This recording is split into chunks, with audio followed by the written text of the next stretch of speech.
Hello mga ka-FB Reels. Ako'y maggagawa ng mac and cheese by Dit Style. Palalambutin muna natin ang ating pasta. Ayan, malambot na siya. Guys, i-dry na natin ang ating magluluto ako ng sauce. Una, yung butter. 1 quart butter, 1 tablespoon na flour. Ilalagay natin imikos-pekos. Full cream milk, 1 cup.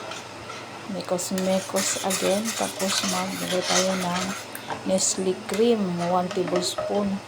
So, double time ang ating pagsiship dahil mas sticky na siya. Maglalagay tayo ng mozzarella cheese na 1/4 hanggang sa mag-melt lang siya. Tapos, cheddar cheese. Maglalagay din tayo ng 1/4. Mekos-mekos hanggang sa mas sticky. Tapos, maglagay tayo ng konting salt. Yung pink salt, black pepper, paprika, 1 tablespoon. Ilalagay natin. Mekos-mekos natin. Ayan. Okay na. At inimix na natin ang ating pasta na pinalambot. Ang ating mac and cheese by Dit Style yan, guys. So, pwede na ni. Lami na siya, guys.